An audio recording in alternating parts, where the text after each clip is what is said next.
Chennai குரோம்பேட்டையில் mechanic கடை நடத்தி வந்த இளைஞரிடம் பழைய முதலாளி கடையை கேட்டு மிரட்டி வந்ததால் தூக்கிட்டு தற்கொலை செய்து கொண்ட சம்பவம் பெரும் சோகத்தை ஏற்படுத்தியுள்ளது. இளைஞரை தற்கொலைக்கு தூண்டிய விவகாரத்தில் போலீசார் எடுத்த நடவடிக்கை என்ன? சென்னை குரோம்பேட்டை துர்கா நகர் பகுதியில் வசித்து வந்தவர் 21 வயதான எல்சிடா. குடும்ப வறுமை காரணமாக எல்சிடா 9ஆம் வகுப்பு வரை படித்துவிட்டு மெக்கானிக் கடையில் வேலை பார்க்க சென்று விட்டார். குரோம்பேட்டை நாகப்பா நகர் பகுதியில் தூத்துக்குடியைச் சார்ந்த பாலமுருகன் என்பவர் ஒப்பந்தத்திற்கு எடுத்து நடத்தி வந்த மெக்கானிக் கடையில் எல்சிடா வேலை பார்த்து வந்தார்.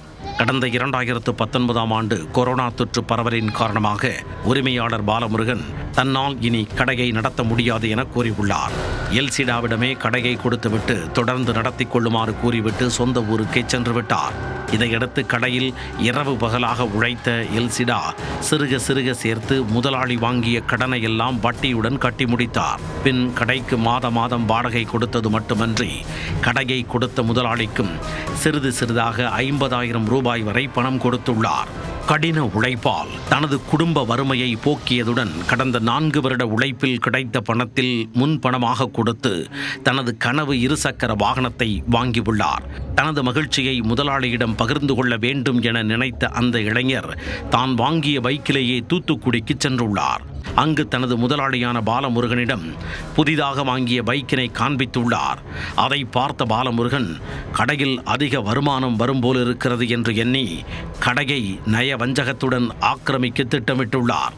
4 ஆண்டுகளாக கடைப்பக்கம் எட்டி பார்க்காத பாலமுருகன் சில தினங்களுக்கு முன்பு எல்சிடாவை தொடர்பு கொண்டு தான் அடுத்த வாரம் சென்னைக்கு வந்து கடையை எடுத்து நடத்தப் போகிறேன் என்றும் அதில் நீ தொடர்ந்து மெக்கானிக்காக வேலை பார்க்கலாம் என்றும் குண்டை தூக்கி போட்டுள்ளார்.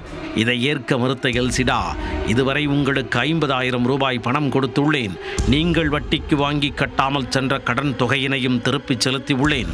அது மட்டுமன்றி இரவு பகலாக கடினமாக உழைத்து இந்த கடைக்கு வாடகை கொடுத்து உரிமையாளர் போல் இருந்து விட்டேன். இதற்கு மேல் ஊழியராக தன்னால் வேலை செய்ய முடியாது, நீங்கள் வேறு கடையை பார்த்து கொள்ளுங்கள் என கூறியுள்ளார். அதை ஏற்க மறுத்த பாலமுருகன் எல்சிடாவிடம் செல்போனில் தொடர்பு கொண்டு சென்னைக்கு வந்து கடையை எடுத்து நடத்த உள்ளேன் என கூறி மிரட்டி உள்ளார். நீங்கள் இங்கு வந்தால் நான் தற்கொலை செய்து கொள்வேன் என கூறி எல்சிடா அழைப்பை துண்டித்து விட்டுள்ளார். இந்நிலையில் அந்த பகுதியைச் சேர்ந்த ஒரு சில அரசியல் பிரமுகர்கள் நேரில் சென்று கடையை மரியாதையாக அவரிடம் கொடுத்துவிட்டு போய்விடு என கூறி கொலை மிரட்டல் விடுத்ததாக கூறப்படுகிறது. இதனால் கடும் மன உளைச்சல் அடைந்த எல்சிடா வீட்டிற்கு உணவருந்த சென்றபோது படுக்கை அறைக்குள் சென்று கதவை பூட்டிக் கொண்டார். வெகு நேரமாகியும் வெளியே வராததால் சந்தேகப்பட்ட எல்சிடாவின் தந்தை கதவை தட்டி உள்ளார். கதவு திறக்கப்படாததால் அதிர்ச்சி அடைந்த அவர் அக்கம் பக்கத்தினர் உதவியுடன் கதவை உடைத்து உள்ளே சென்று பார்த்தபோது அதிர்ச்சியில் உறைந்து போனார். இளைஞர் எல்சிடா வீட்டின் மேற்கூரையில் நைலான் கயிறால் தூக்கிட்டு தற்கொலை செய்து கொண்டார். தகவல் அறிந்து வந்த குரோம்பேட்டை போலீசார் வழக்கு பதிவு செய்து உயிரிழந்தவரின் செல்போனை கைப்பற்றி விசாரணை மேற்கொண்டு வருகின்றனர். வந்து இப்போ 3 வருஷமா நடத்துகிறான், 3.5 வருஷமா நடத்துகிறான். இந்த வீட்டுக்கு தூணே அவன் தான். ஏன்னா அவங்க அம்மா மனநிலை பாதிக்கப்பட்டவன், அவங்க அப்பாவாலையும் வேலைக்கு போக முடியாது. அவங்க அண்ணன் ஒருத்தன் இருக்கான், அவனும் இந்த வீட்டுக்கு சரியான இது கிடையாது. இந்த வீட்டுக்கு தூணாக இருந்தது அவன் தான்.